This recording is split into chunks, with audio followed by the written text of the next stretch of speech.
Homestead yet again here on a quite chilly Thursday afternoon. So today we're working on the raised beds, and I'll put a link to those in the description box below. And we're also talking about the rhubarb, which we've planted in that pot there. Okay, so that's a story for later on in the video. Don't laugh at it, it's not its fault. Anyway, so what we're doing today is we're putting the membrane and the rat suppressant grid thing in the bottom, and weed suppressant membrane on top of that, a big pile of it here, and just also putting the netting around the frames that he's built for the top of them. And we'll do another video on those later so that you can see how we've done that, and we'll give all the measurements and everything at a later date.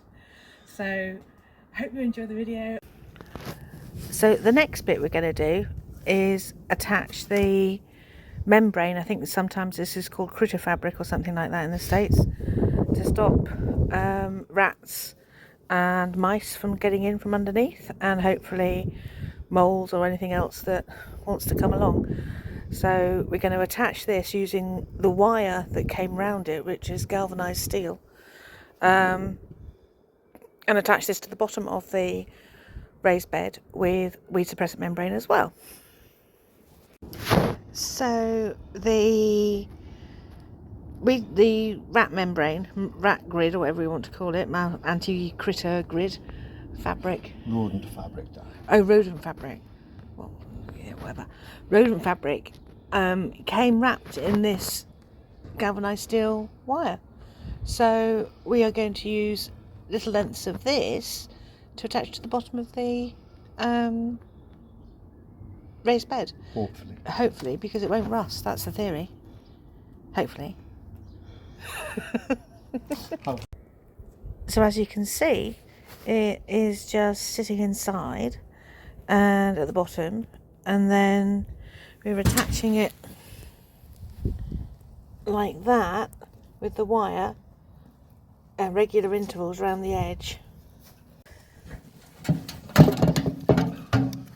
So just twisting it using the pliers like that, so you can get it tighter with the pliers than the fingers, because all the edges are sharp. So thankfully though, the rodent fabric came with a pair of gloves to stop you from getting spiked. Well, I think that's the theory anyway, isn't it? Well, I haven't hurt myself yet. That's unusual for me. I normally manage to hurt myself. Yes, we haven't had to get the plasters out yet. Yet. No, you said it.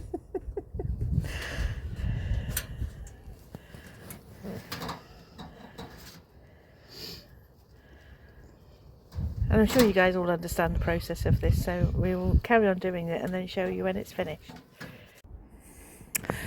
So we have now attached all of the bits of galvanized steel wire around the bottom, and you can see that it's attached really well, and it is now ready for the weed suppressant membrane to be attached as well. So we'll come back when we've done that. So this weed suppressant membrane came from Amazon, and we'll put the link in the description box below, and it's 5 meters by 2 meters. So we're going to actually put a double layer at the bottom. Well, apparently we're not. Dandelions are pretty vicious things.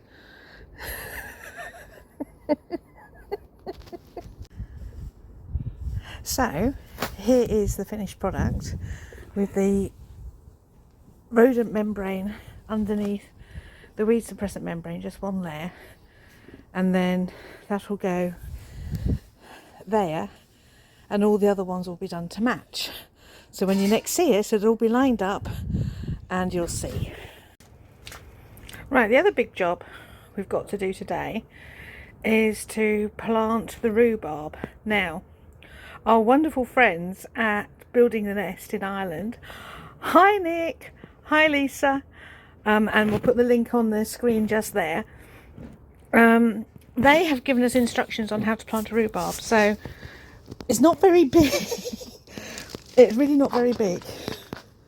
I don't know where Jeff is. Oh, Jeff's gone to get the compost, I think. Anyway, it's going to go into this pot here. And here's my hand. Now, don't laugh, everybody. It's not his fault. But it's not very big rhubarb root. Jeff is convinced that we've been scammed. But we'll plant him and see what happens.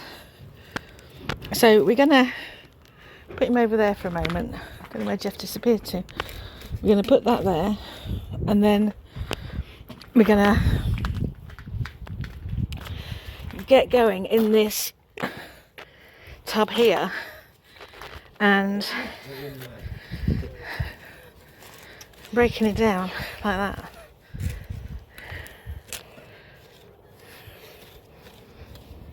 Digging it in.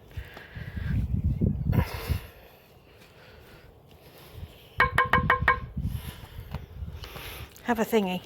Oops.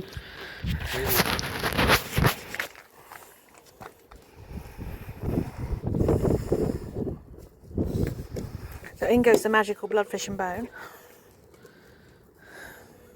Just like that.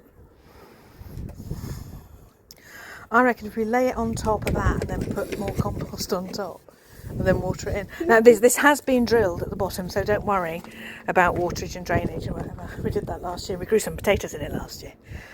Or was it peas? Was this the pea one? I can't remember. Here he comes. He's just rescuing the compost out of the shed. And then there's our new lot of compost there that came this morning. Now they said it'd be here between 7 and 11. And it came at 6:45 this morning. But that's another story. Somebody was up. One of us was away. Yeah, you got up, didn't you? I was fast asleep. Hang on. No, we're going to put it on top of the. Okay. Like, just do it in and then ceremoniously put it in. Our huge bit of root. I didn't know what it is.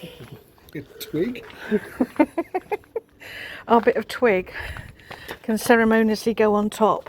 Should we throw all this dirt in? It came with it as well. Yeah. That might be more of it.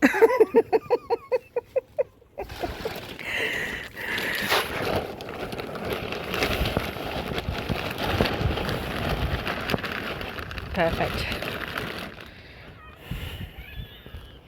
Like that. As with anything in the garden, it has two choices: survive or not. And we will then water that in. So hopefully it will grow. Thank you, everybody.